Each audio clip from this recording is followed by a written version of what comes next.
Hello. Today we're going to be looking at these negative exponents. We looked at it yesterday. Showed you guys an Edpuzzle video about it, but I wanted to show my lesson. I wanted to explain it my way. Hopefully, out of the two, you guys can pick up a couple tips or pointers to help simplify and make things easier for you. Okay?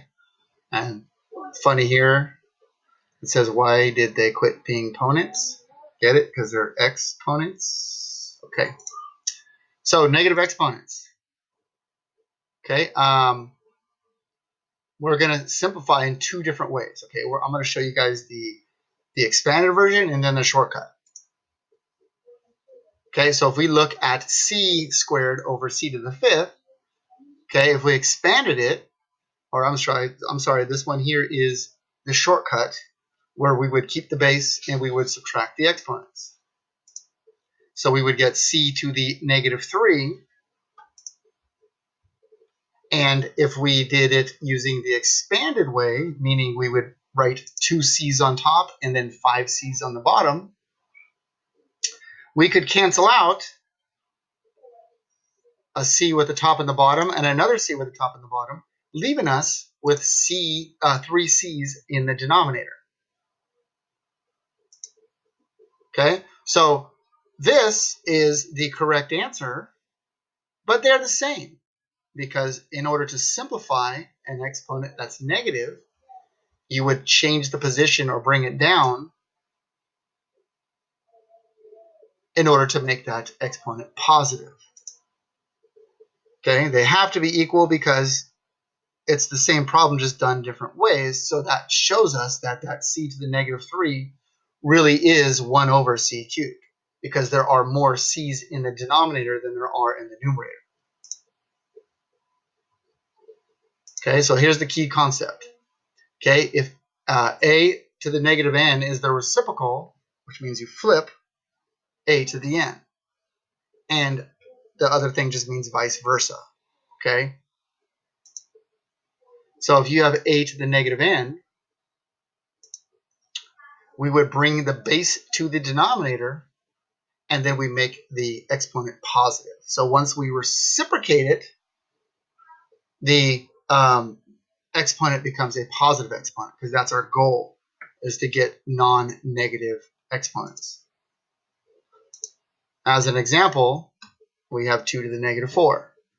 So what I'll do is I'll bring the base down and make the exponent positive, or reciprocate it and make the exponent positive, and I get 1 over 2 to the 4th. Okay, there's nothing on top, you need to put a 1. And then 2 to the 4th is something that is reasonable for you guys to reduce, and you would get 1 over 16.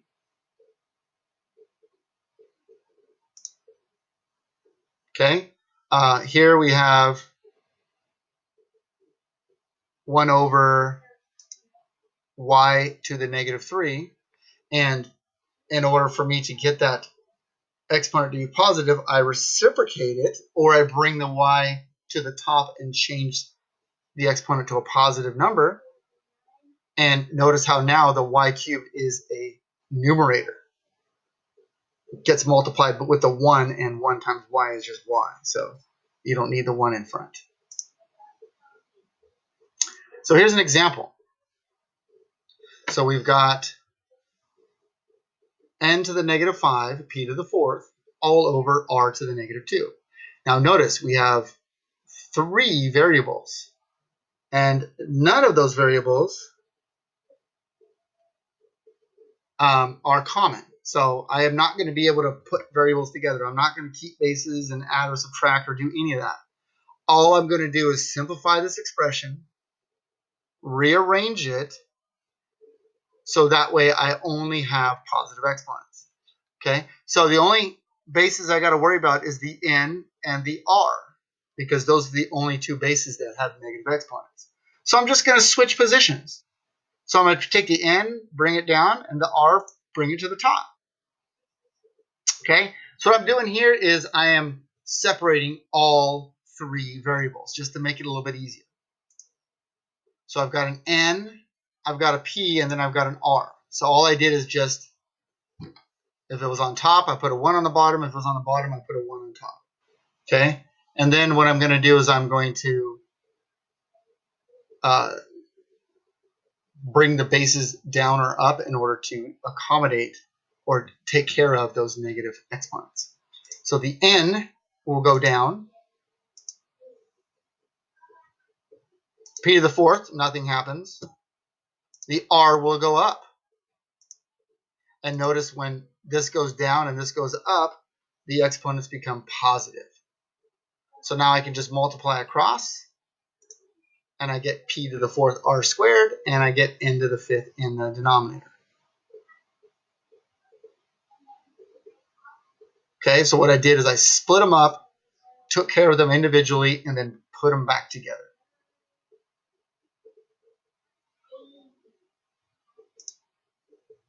Okay, so now let's do an example of actually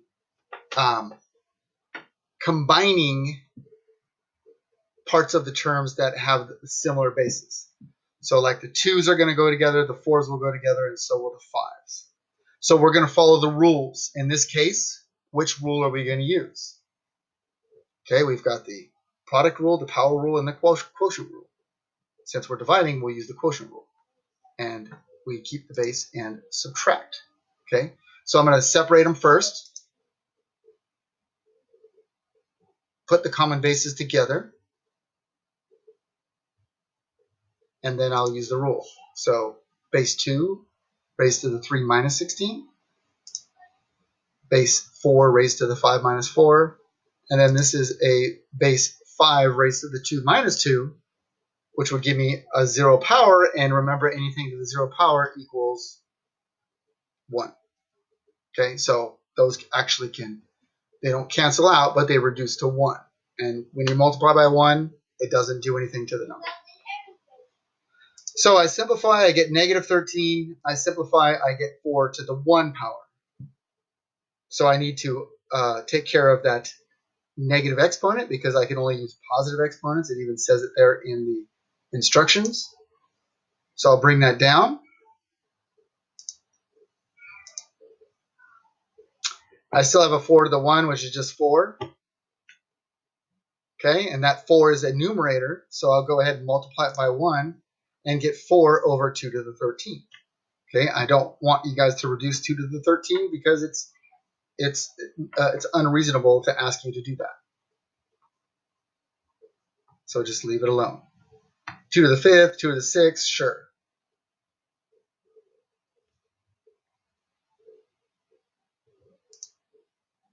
Okay, another example.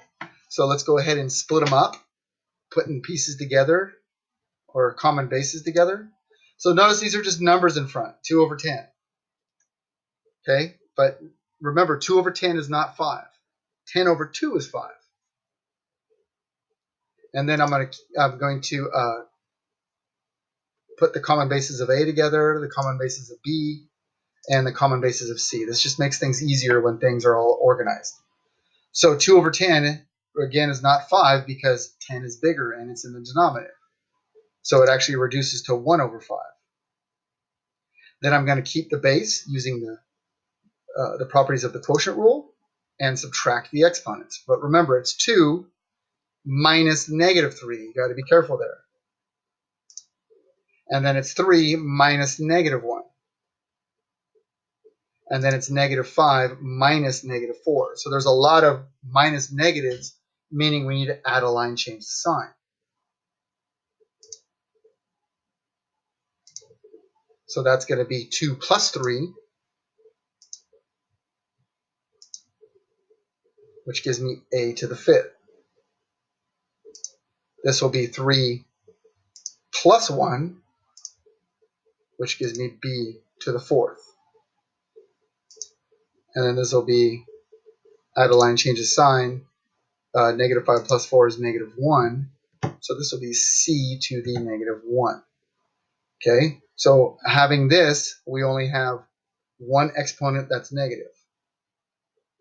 Okay, so we do have to take care of the negative before we can eliminate the 1 or not draw the 1 in as our answer. So I'm going to bring it down or reciprocate it. So it's going to be with the 5. So I've got all of these on top. Even though this a to the 5th and b to the 4th look like they're in the middle, they're actually on top. And I've got a 5c in the denominator.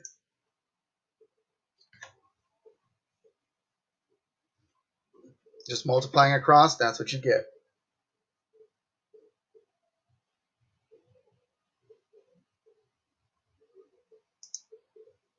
Okay, so here's one I want you to try. So notice none of the bases are common. All you have to do is rearrange to make them so that all the exponents are positive. Okay, so try that out. So I'm going to go ahead and split things up, and I'm going to do it in alphabetical order. So I make them all fractions. If it's on top, I put a 1 on the bottom. If it's on the bottom, I put a 1 on top. So C is next, so it'll be a 1 on top. D is next, so it'll be a 1 on the bottom. And then E is next, so that will be 1 on top. And then all of them that have negative exponents, which are A, D, and E, I am going to reciprocate and then change the exponent to a positive, because that's how you do it.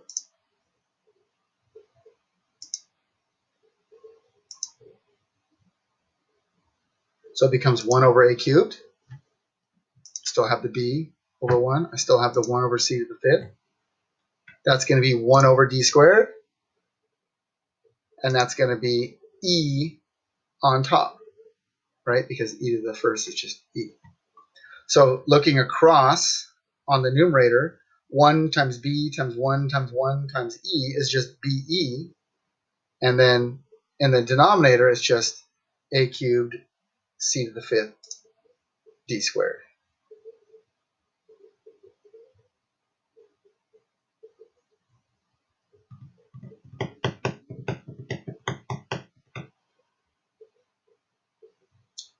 Okay, so last one here. Now this is an example where we are going to end up combining common bases like the y's and the z's, and then of course the 5 over 25, but the x doesn't have anything to combine with. That's okay. We'll leave it alone. So we've got 5 over 25. Those are common. I got the x. I have the y's. And then I've got the z's. So let's reduce or keep the base and subtract using the quotient rule. So 5 over 25, that's not 5. If it was 25 over 5, yes, that's 5. But this is 1/5. That's going to go down. I'm going to keep the base, and I'm going to subtract and let the exponent determine whether it stays on top or goes down. And then I'm going to keep the base, and I'm going to subtract.